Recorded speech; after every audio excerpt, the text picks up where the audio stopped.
Alright, hey, what's up, guys? I wanted to update you on my phallo and how I'm going about doing it. So, the reason I'm going to Chicago is because there's a better surgeon there.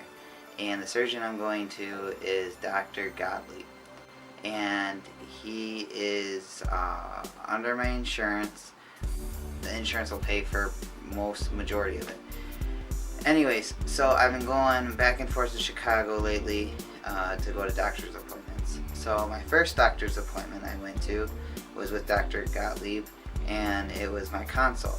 So it's pretty short and sweet. Just we talked a little bit about how he does phallo and the approach that he wants to take, and then I will be going back to him in August to go over the first step of phalloplasty.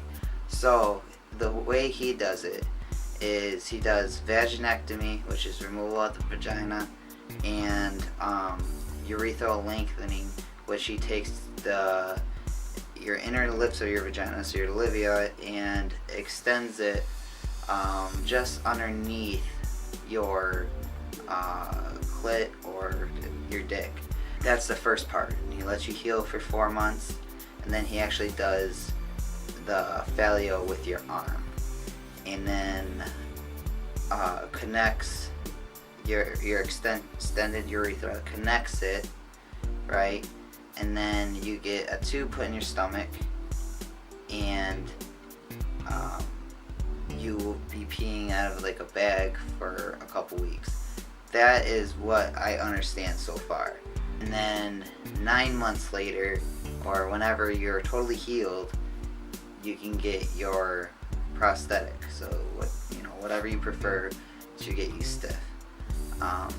So that's the approach he's taken with me. I've heard from others that he's done different approaches.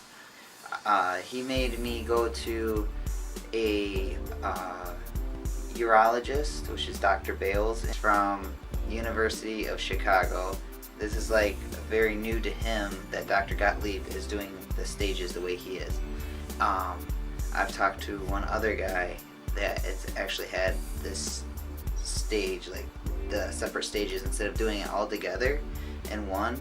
He's doing it in 3 steps. So or taking the 2 first steps and putting into one usually is how it goes, but he's taking them and separating them, and I think that'd be easier on the body, just because it gives the body time to heal, and that's what I think he's trying to go for. Let's track back. I went to see Dr. Gottlieb, and then he requested that I go see his psychologist to get cleared mentally, and then I had to go to the urologist, who's Dr. Bales. So Dr. Carroll is from Northwestern in Chicago. I had to go see him, which is downtown Chicago. Dr. Carroll asked me a lot of very, very personal questions. I've been asked personal questions before, but he really focused and honed in on my sexuality and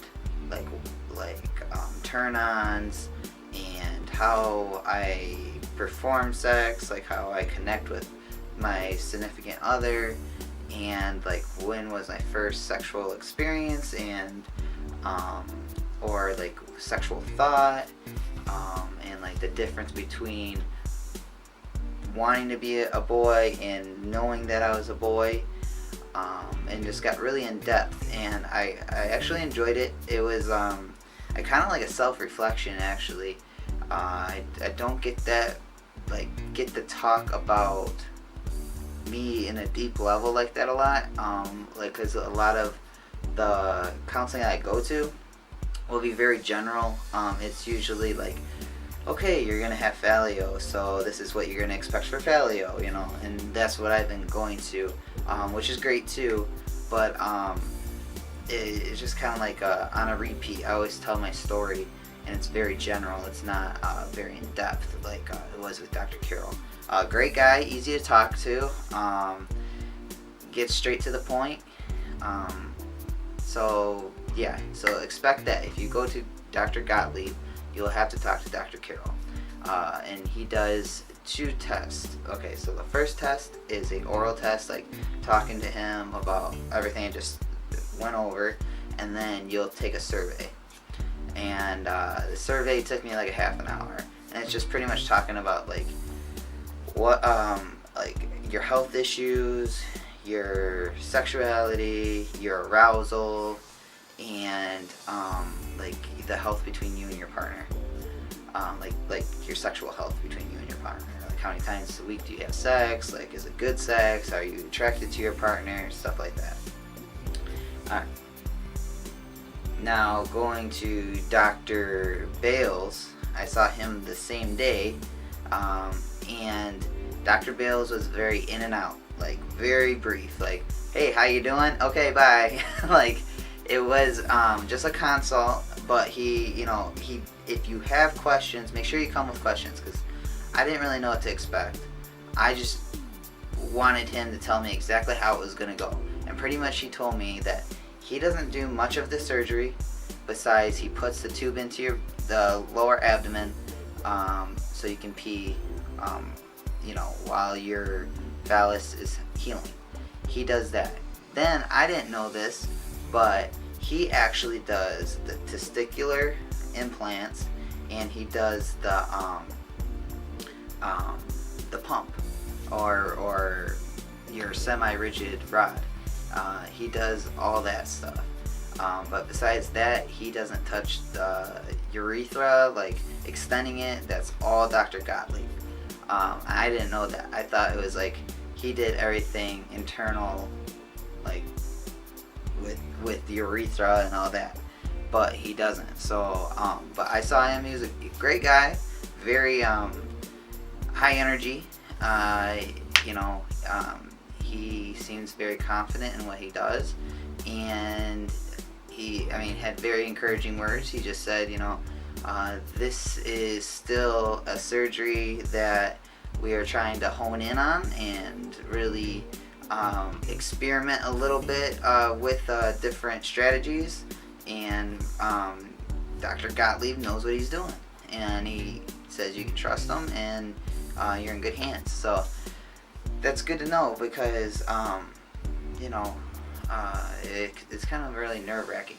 Also, he did stress that since I'm doing electrolysis, it will help reduce any type of infection or problems with the urethra, because he says that is one of the main things that happens with urethra, is the hair that is on your phallus, because when they take the arm or the skin off, sometimes it the topical skin gets flipped in, and that can cause problems with urethra.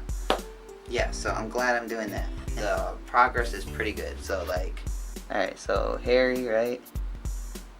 Good amount of hair, and you can see there's really not much hair. And she said that I wouldn't be done with electrolysis probably until right up to my phallo, like the second stage, so actually cutting skin phallo.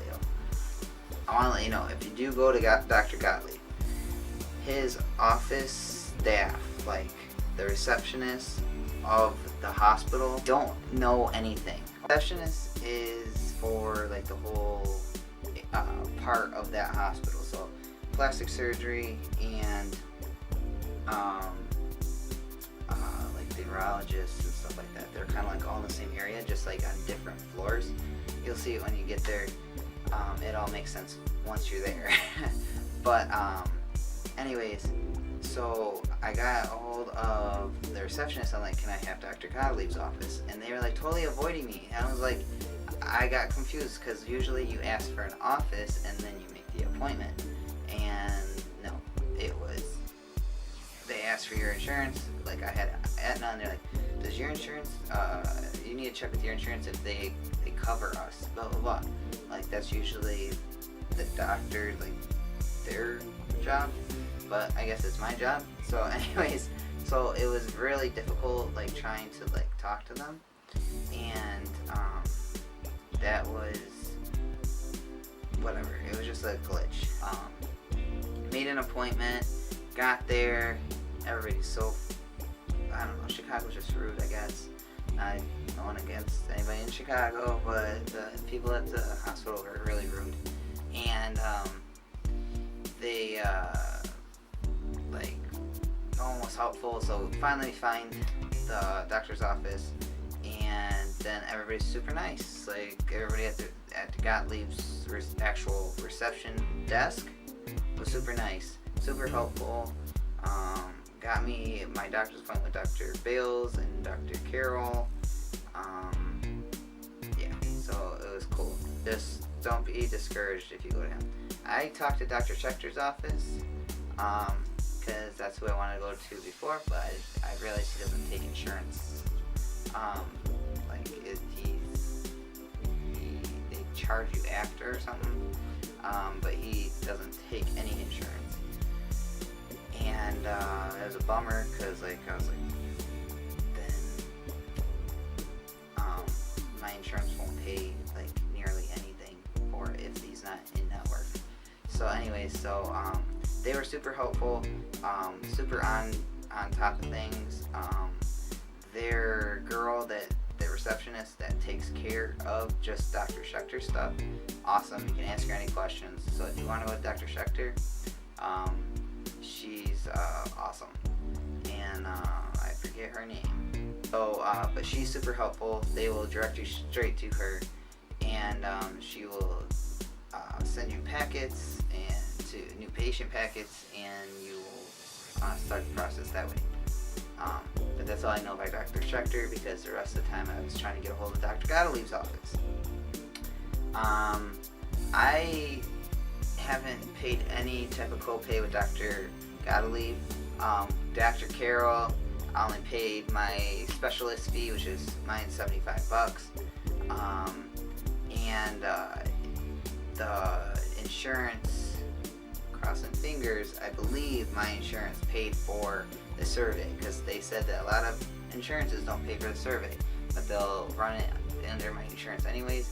And when I left, I didn't pay any $300 or whatever it's supposed to be for that survey. So I think my insurance paid for it.